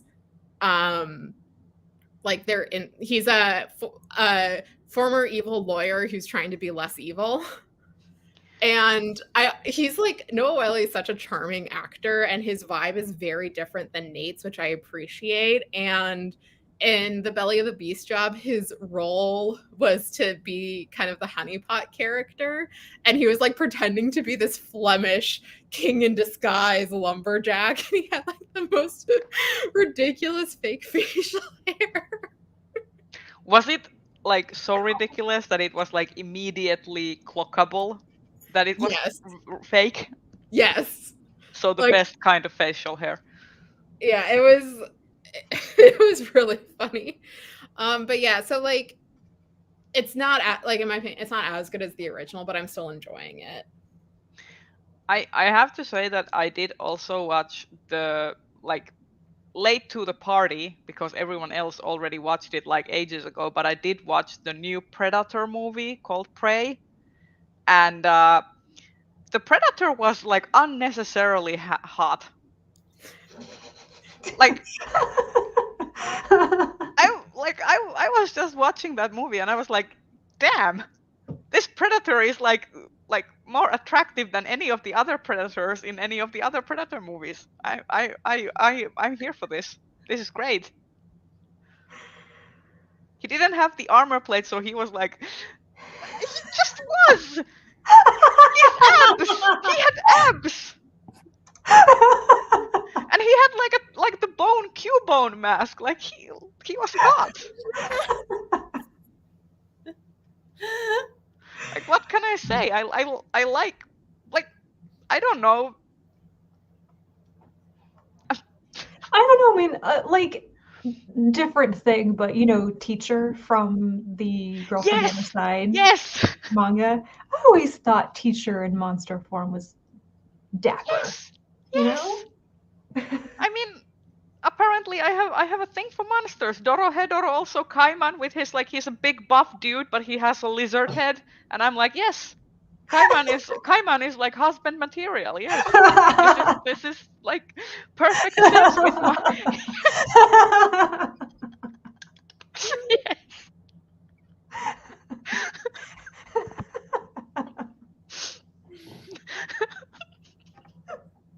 Yes, Joe, my type is monsters, clearly. Rachel, I think all of us have now talked about what we've been watching. Have you been watching anything? I have not watched anything. Well, I take that back. I was talking about watching Pride and Prejudice, rewatching Pride and Prejudice last time, and I did end up doing that with my mom. So that's the only thing I've watched in the last month. Ah, yes, the Mr. Darcy coming out of the lake. Yes. That wasn't in the book, but all of us are thankful for it being in both of the majorly known adaptations. It's maybe been about 10 years since I rewatched the 95 miniseries. I've watched the 2005 movie because it's shorter, and I usually watch that when I kind of let the PNP hit. But the miniseries is more accurate. It has more of the details. Yes. But also, it's been so long since I had watched it. I had reread the book since then as well, and I've just way more familiar with what was going on in society during the Regency time and everything. So my mom and I are rewatching this, and we're both like, oh my God, it makes so much more sense. Why, like, wow, that was a really cutting remark, or you can't do that. You're a young lady. I mean, I will also say that the 95 version has the superior Mr. Collins. Like, he's so smarmy that it's just, it makes me want to slap myself. So the 95 series, Mr. Collins is played by David Bamber, who is basically like a character actor. I think everything he's ever in, he is like that. I think he's been in Midsummer Murders. Like, what British actor hasn't been in Midsummer Murders? I mean... and every time I see him, I'm like, that's Mr. Collins. But it's also like, it's weird because the Keira Knightley, Matthew McFadden adaptation is not my personal favorite, except the damn hand flex scene. Oh yeah. Which just makes the whole movie. It's just like... So I think part of the reason I prefer the 2005 Pride and Prejudice is, one, Judi Dench is the superior Lady Catherine. This is true. And then two, I like the production design so much better in the 2005 version because I think it does a really good job showing you the class differences between the Bennets, the Bingleys, and the Darcys and the de Bourghs, and I don't think you got that with the 95 version. Like, everyone, like, there's just kind of a sameness to that where is people true in terms of like costuming, especially. Well, not just costuming, but like the set design. Like, they do a much better job of showing you like how the Bennets live compared to the Bingleys, compared to the de Bourghs, and just how that kind of plays into the class differences in a way that you don't get in the 95. And then on a purely shallow note, the Jane in the 95 version is not good. She's not a good Jane. Rosamund Pike forever. I did think that this time. I was like, dang, Jennifer Ely is an absolutely like stunning Elizabeth Bennet. Yes. I mean, I like Keira Knightley as Lizzie Bennet, but Jennifer Ely is just the embodiment of all things. I mean, Jennifer Ely was also like one of my first like girl crushes. Yeah, like, I will say, she's gorgeous. Yes. Marinez from My Name is Marinez and Nicole Sweeney last year did because they watched a bunch of adaptations. They did like their perfect cast based on all the adaptations, and I highly recommend watching it because they get into the debates of like who's a better Mr. Collins, and I think it was Nicole Sweeney who's like, you know what, dark horse candidate Matt Smith from Pride, Prejudice, and Zombies. Oh God. Anyway, I think the videos on Marina's channel, it's really entertaining. It's like 30, 40 minutes long, but it's a lot of fun. I somehow missed that and need to go watch that now. Yeah. So, is this the North and South miniseries with Richard Armitage? yes, it Because I is. have not watched it, but I want to. I've seen it twice. I need to see that. I need to check where it is because, like, Yeah. I also want to read the book because, like, I hear that the book is really good. But I have never read it. Yeah. I watched the adaptation first, I believe, and then I read the book and I liked both of them so much, and then I rewatched the adaptation. I need to read the book because, like, the Fleabag-ish adaptation of Persuasion. No, I don't think I would ever refuse. bother to watch that. I have seen people's like breakdowns of it on YouTube, and that's all I need to know. So Persuasion is my favorite Jane Austen, and there's a, I don't remember if it's like very like early 2000s, like a miniseries adaptation of it. It has Anthony Head. So Giles from Buffy is like Anne Elliot's father in that miniseries, and that's like my preferred adaptation of it. And when I saw the trailer for this adaptation of Persuasion, I was like, no, I will not watch this because I will be so mad. I did watch the trailer. Like I saw just like stills and went, what's up with these people's clothing? Why is she dressed like this? I mean, and Anne Elliot has been shopping at like Zara and H&M. Yeah. I was like, is this character like an extra from Emily in Paris or something? Like, what is up with that? What's really frustrating is that there had been another version of Persuasion in production that had Joel Fry, who plays Frenchie in Our Flag Means Death, as Wentworth, and Sarah Snook, who she's in Succession as Anne. And I am just forever bitter that they ended up canceling that version after Netflix announced theirs. Because, like, I think about Joel Fry as Wentworth, and I'm just like, we could have had that. We could have had that. He could have been so great as, like...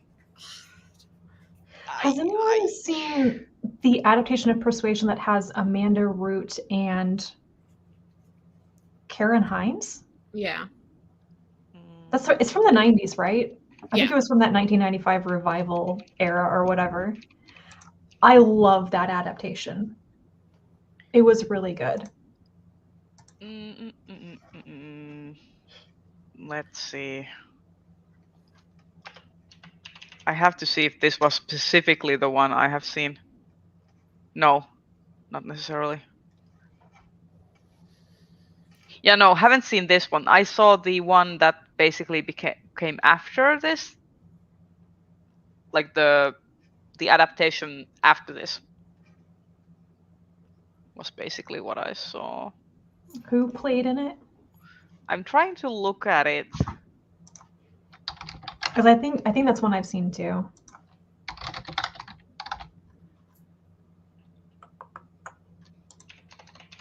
The one with Sally Hawkins?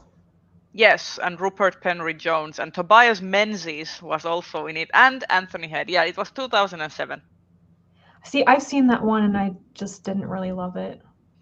I think it's because I saw it first that it has like some that it has stuck with me. But I also don't have like very strong opinions on any of the Persuasion adaptations that I've seen, except for the 2022 one, which is like just based on the trailer, not something I want to see. Yeah. Also, Sandman is getting a second season, and I'm very happy about that. Finally, really? Finally Netflix like announced that they are greenlighting the second season, and I'm like, yay!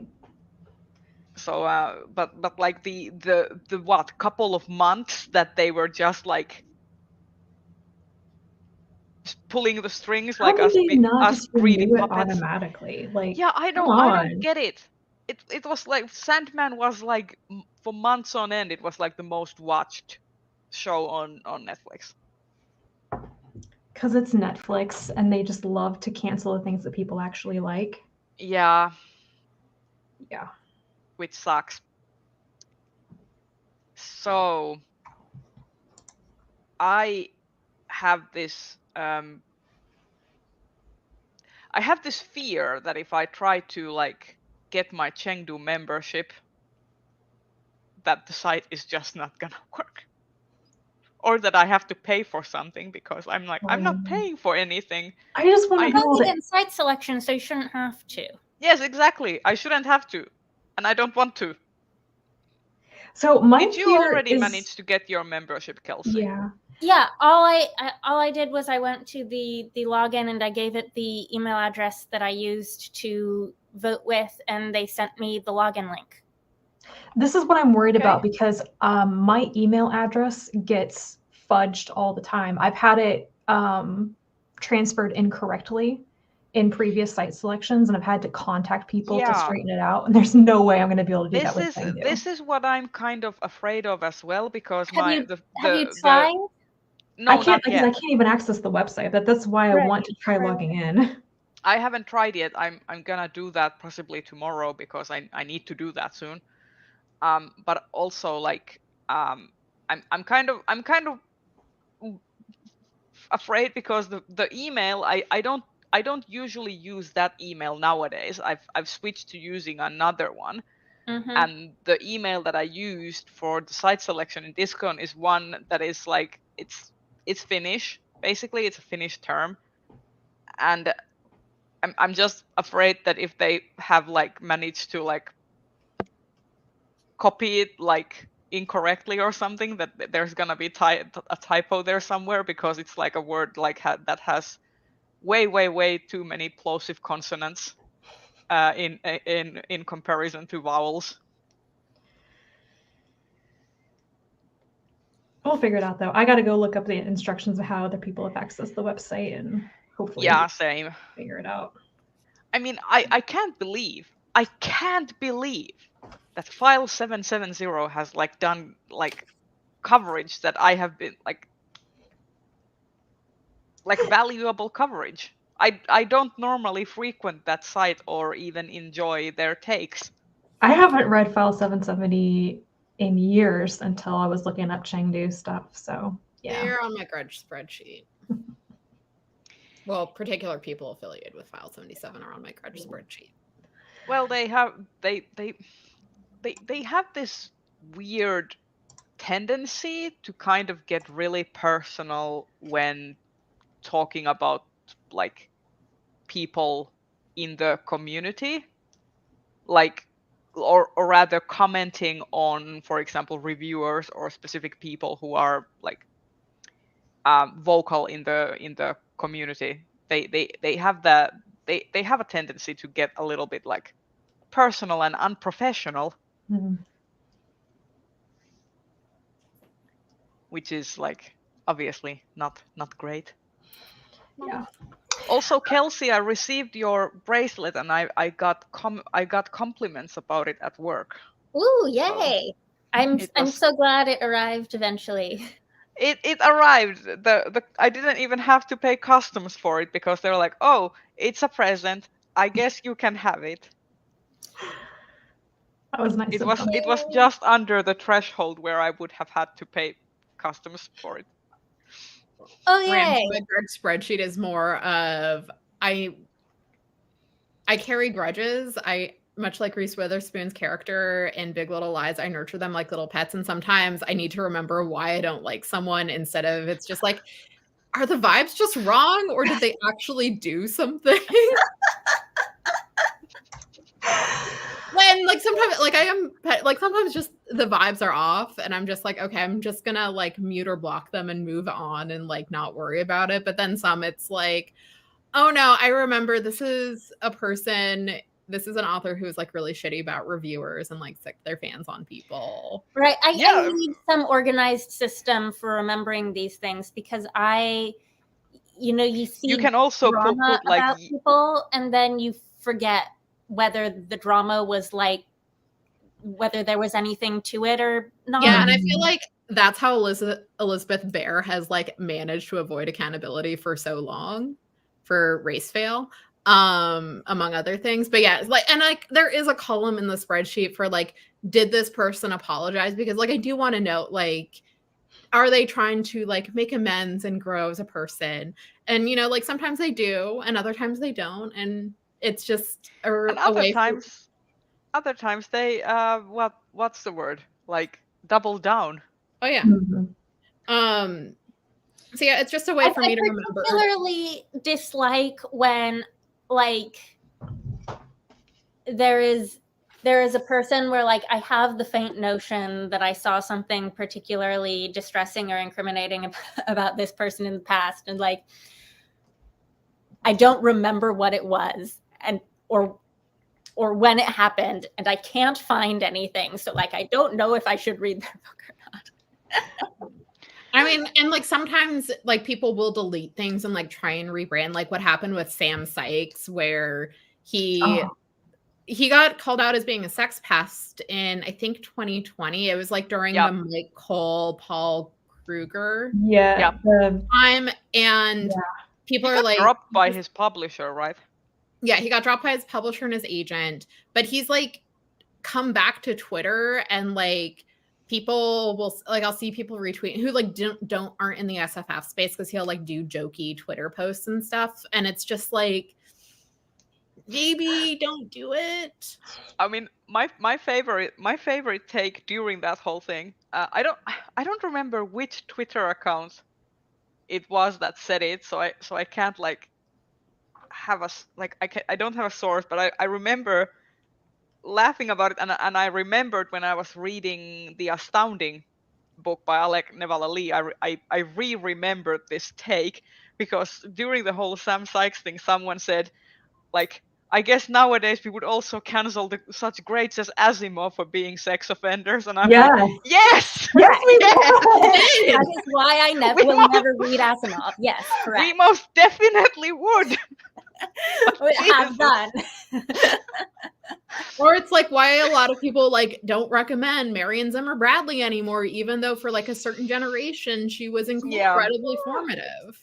Yeah, I mean, also why I would not recommend Marion Zimmer Bradley to me in YouTube comments, and like I don't have the heart to tell them, so I just ignore the comments. Mm-hmm. I mean, I also like, this is part of the reason why I won't touch David Eddings with a 5-foot pole again, and I feel very conflicted about because that was like, you know, such a formative experience for me, and that has now completely been ruined. Same as with Rurouni Kenshin by Nobuhiro Watsuki. And every time I see a booktuber who hauls a whole like manga, and they're like, here's this new series I got, and it's Rurouni Kenshin, and I'm like, you don't even know how awful, like what awful things the author did. Like, it's like, and I will forever not be able to read Rurouni Kenshin or consume any media related to it, and it sucks because the author literally got a slap on the wrist as a punishment for, you know, stuff. Yeah, and now he's getting it's getting a new anime adaptation next year. So yay! Yeah, no accountability whatsoever. Yeah, so like the grudge script, like some of it is petty, like some of it is like, I'll say this because Dana Schwartz is in there because she made a really stupid comment at the start of the pandemic. She's like, you know, this will just be like the Rise of Skywalker. It's bad, we'll get through it and we'll forget it and we'll move on. And this was like in March when things were already like starting to get really bad, and it's like, well, that aged like as fine as milk. She deleted it and never apologized. And then so like Dana Schwartz is on the spreadsheet for that, because I'm just like, that would have been so easy to fix. You just, you know, quote retweet it and be like, yeah, that was a really bad take. Or you delete it and you like reply to it, and I'm like, hey, I deleted this tweet because people pointed out to me like this was really insensitive and I should have thought before I tweeted. Like, So yeah, like some of it is really petty. Some of it is like Elizabeth Bear never apologizing for race fail and then being really gross about armchair diagnosing Alexander Rowland. And then some of it is Sam Sykes is a sex pest. Yeah. There are. Oh my gosh. Yeah. We are pretty much at the end of our usual time, so might be good to start wrapping up. I don't want to interrupt the Have flow, anything but more uplifting or enthusiastic to end? yeah, this on let's than end on a high, happy note. I was hoping that authors Hermes. behaving badly. I was hoping that Hermes would make an appearance, but I had a friend come over earlier, and he's been behind the dresser. I think Luke Ever is since currently. I think Luke is currently under a blanket somewhere because it's cold out. But here's Leia again. So usually we see Leia. Luke before Leia. I Yeah. could fetch Jamie. I could make her make an appearance. She is fetchable. Shall I fetch her? Yes. I mean, we do need like 60% pet We need a hit appearances. for Jamie, that's what we need. Yes. Everybody loves jam on toast and all that. Okay, it depends on what kind of jam though, because I don't really like To be apricot jam. my leggings basket under the bed, so I have just fetched the whole basket full of cat. Hi. Oh, Jamie. Jamie, Hey do you Leia, want- look at your twin. Oh, I love her. Also, Book Terror, I wish more authors had private group chats and didn't spend as much time publicly embarrassing themselves on social media. I would be so much happier. they should do what authors did back in like the 70s. Just write, bitchy letters to each other and let it be published in memoirs 50 years later. Yes. When we're over it, but we still want all the, spicy takes. Yes. Oh, Jamie's face. She's so cute. Her like Jamie and Leia both have resting bitch faces. I love it. I feel like that's most cats. I haven't seen a single cat who didn't have a doesn't resting bitch face. Luke has a very cute resting face. Hermes has No. like a resting surprised face. He's perpetually just like, There's a cat in my neighborhood. I think it belongs to somebody across the alley from me. It's this really beautiful, tiny, slim gray cat. And the way that its facial structure is, it looks surprised all the time, just like it's in shock. if you can ever like spy a pic or get like a little candid picture, I want to see it. It's pretty. It So- doesn't really like people. I try to be nice to it, but yeah. Mr. Rorosuri asks, what are you looking forward to watch / read, etc.? Yes, So thank you for that's- prompting our last Yeah. section. I don't think I have. Oh, I'm looking for. I just picked up my copies, and it's not a HarperCollins title, so I can talk about. I'm looking forward to reading *The Keeper 6* by Kate Elliott. It's her new horror novella, and I've heard good things, and it looks really exciting. I'm looking forward to The Terraformers by Annalee Newitz. Yes. I'm excited about that, and it should be coming out in a couple of days. And I think it's in March, but whatever. KJ Charles has a more like trad published queer romance coming out in March called The Secret Lives of Country Gentlemen, and I'm very excited about this. So I am pretty excited about Is Love the Answer by Uta Isagi, which is a manga that has been published this month by Kodansha, and it is basically a college coming of age story about a girl who is asexual and is like figuring out her asexuality, and like also about her like university life and university experience. And also another manga that is coming out next month. is The Invisible Man and His Soon-to-Be Wife by Iva Tobineko, which is published by Seven Seas, and it is an office romance between a blind woman and an invisible man. Yeah, they are co-workers. Was on the hunt on NetGalley for something I could pair in a double review with Emily Wilde's Encyclopedia of Fairies, and I requested The Magician's Daughter by H.G. Perry, which I believe is coming out next month, February, and I think I have been approved for that. Nice. So that is, if it turns out to be something that is thematically compatible, that might be what I read for the second half of that double review. I want to point out, I want to gloat in my on top of the ball successes for the beginning of the year. I did not read any 2020 what year is 2022? 23. 23? 22 releases until like way later in the year, after like the Hugo Awards even happened. Like let me look at Goodreads for this stat so I don't absolutely misrepresent the situation, but I think I need to sort these by date read. I didn't read any 2022 releases until August of last year, and I have already read a 2023 release this year.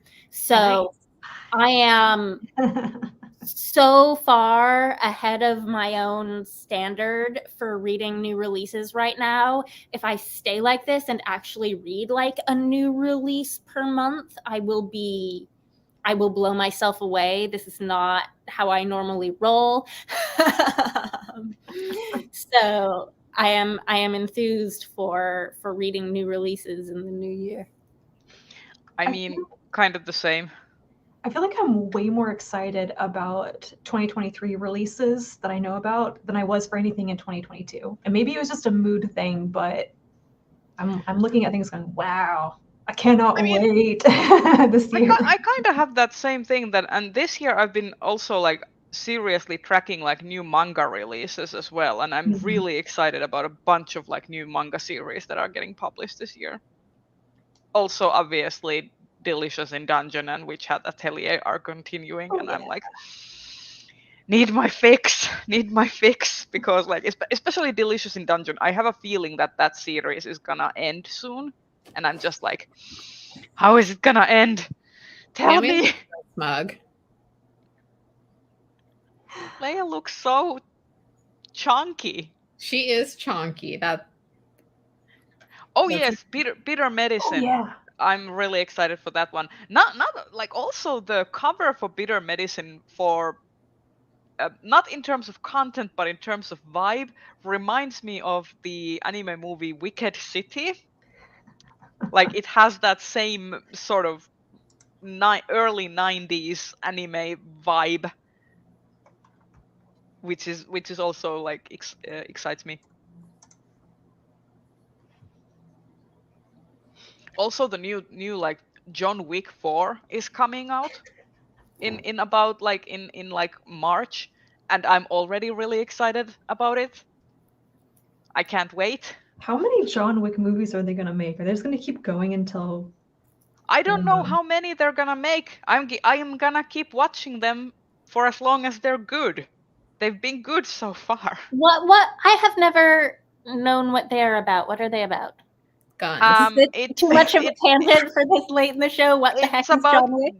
It's about guns, martial arts, and killing. It's basically cool. A sort of retro-futuristic world where there's a secret cabal of assassins, and there's these hotels that have this like secret code and secret currencies and all that, and like it's like it's basically. It's nice. It's a vehicle for Keanu Reeves to be badass. Yes. And wear a suit.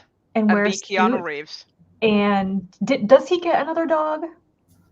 He has the pit bull after Okay. he Alright. gets that in the second movie. And And we get a every single system- movie has dogs. Halle Berry's character has attack dogs, assassin dogs in the third movie. Okay. Either way, it's Are they all good dogs despite being attack assassin dogs? Yes, all Good. are good if boys. they're Keanu Reeves dogs, then yes, they're good dogs. Anyway. All of the dogs are good boys. Good. Also, none of the dogs die. That's good. That's well, good too. aside in the first one. movie, Which is the the only one I've seen. instigating incident dog, obviously, but the know. dogs Mm. after him have been safe. Which is also like the one scene in John Wick 1 that I still can't watch, and I cry every time I see that movie, is the whole dog scene. Yeah. Anyway, that's John Wick. Yeah, it's great. It's also what I like about it. Donnie Yen, who is one of my favorites, is going to be in John Wick 4, which is great. He, if you don't know, Donnie Yen was in Rogue One. He was in Rogue One, and he also is like played Ip Man in Ip Man movies, and he's just fantastic. So he's gonna be in John Wick 4. Also, like I've noticed that the John Wick movies tend to usually have a spotlight on a specific like martial artist. For example, in I think John Wick 3, they had the this Indonesian actor who was in the Raid movies, and he was in John Wick 3, and it was great. Is it Ip Man or IP Man? Is it Ip Man. Ip Man? Okay. Ip Man. Yeah. All right. Anything else people are looking forward to? I'm looking forward to starting Chainsaw Man, the anime. I'm upping my Crunchyroll subscription. I might try and watch Spy X Family, because it's on Yes! Hulu, and I've heard such good things, but I don't know if I will do sub or dub. I think it depends on like if I'm planning on doing other stuff. Oh, the sub is oh, let me see. Well, maybe the Seiyu doesn't ring a bell for anyone else, but like the voice actors they got in the Japanese version are great, especially Anya's, and especially Anya's accent, like the way she talks is like really cute, because she kind of like talks kind of like an old man, but also with the understanding of like a 4 to 5 year old. Like, so it's like it just adds to the funniness. But also I can't really talk about the dubs because I don't watch the dubs. Yeah, it's more of, I find it hard to knit if I'm also reading subs, and I need stuff to do with my hands while I watch TV. Woohoo, body done. Okay. Nice. Oh, I brought it here to show you guys, and I didn't show anything. I got the third wall yarn. Is that the Glasgow yarn? Yes, this is the next Glasgow 2024 colorway called Skein Dove. Sorry, that looks so pretty. That is I want that. Oh, yeah. I need to get that. I probably won't be able to do Glasgow because I have a big work thing that's due at the end of August in 2024, and like I could work ahead, but also I would spend most of Glasgow being a bundle of stress. But then you can go to Seattle in 2025. Oh yeah, I'm definitely doing Seattle 2025 because it's, and I honestly, for that, I might just drive up so that for folks who are coming, we have access to a car. I mean, there will also presumably be access to at least one car of my dad's. My dad lives in the suburbs. I know how to drive one of his cars. I don't enjoy driving in the city.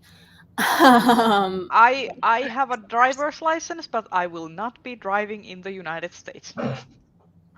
I do not. Even I don't want to drive in the United States. That's the worst. I already have a fear of cars in Finland to begin with. Did I tell you that when I was, because we were discussing how Seattle is planning on using this new convention center space that was under construction, and Yes. when I was last there, my dad and I walked by the construction site, and that convention center space looked almost done, and that was several months ago. So, is it in downtown Seattle or is it? Yes. Oh my God, guys! You know what we could? You feel free to tell me no, but summer is also women's soccer and women's basketball season. So depending on what the schedule is, we could do either an OL Reign game or a Seattle Storm game, and they're both good times. Are you gonna make me go watch sports? I mean, I won't make you, but I would go watch a soccer game, but you would have to be okay with explaining everything to me. Like, I'll do that. I won't try and explain the offside rule because the offside rule is just like. I can go to a soccer game to watch you watch soccer. I will say, like, the Storm also, Climate Pledge Arena looks really gorgeous, and the Storm, like, basketball is also fun. Okay. But yeah, if I went to see an actual soccer game, my dad would be really jealous. He'd be like, "Why did you get to go to one and I didn't?" Yeah, I mean, if I had to pick a sport, I guess and figure skating wasn't available, I guess I would choose soccer. Just don't make me go watch American football, even though that's probably the one sport that I know all the rules to. Thanks to the anime, I Shield 21. I wouldn't do that to anyone. No baseball, no football. No. Football as in American football? American football, yeah. Okay. Yeah, sorry. The only thing I like about baseball is like going to the game with friends and getting day drunk. Like that's kind of the purpose. Day drunk? Okay, I have been to 3 baseball games in my entire life as far as I can remember. And every single one of them has gone until like 11 o'clock at night. And then we get home at like 1 in the morning. And I'm like, why do they allow them to go so late? It's dark most of the time. Jen. Why? Also, I have to comment to Ramsey's comment about Buddy Daddies, because I have been watching Buddy Daddies trailers and I am intrigued, but also I'm not sure if it's actually gay. But I do know that it has some assassin guys basically like getting a kid and they have to like take care of her and protect her and stuff. The advertising makes it seem like it's going to have some like queer subtext, but I'm like, I have been burned before by the queer bait, so I'm like not optimistic, but I do want to watch it. Void, kitty void. Thank you, Ramsey. Here's the thing, like day drunk is being pleasantly tipsy, so you can like wander around and like have fun, like do stuff, and like drunk is like different. Here, Luke definitely has a resting surprise face. Well, Luke is also a little mad because I found where he was sleeping and grabbed him. Oh. Also, I mean, we have a whole term in Finland for like just a single word called kalsarikännit, which is basically just specifically getting drunk in your underwear at your home, like shit, like blackout drunk in your underwear at your home. I'm gonna guess that's really common in Finland if you have a word for it. Yeah, well, it's maybe more common than we would like. We haven't really grasped the concept of the continental civilized drinking of having wine over dinner. It's just like if you're drinking, then it's just like, oh my God, go big or go home. Should we and end usually on that you note? Can't go home. Yeah. And usually because you get so drunk, you can't go home. Therefore, you have to start drinking at home. So you don't even have to go out. Luke, I don't think I want to see your butt.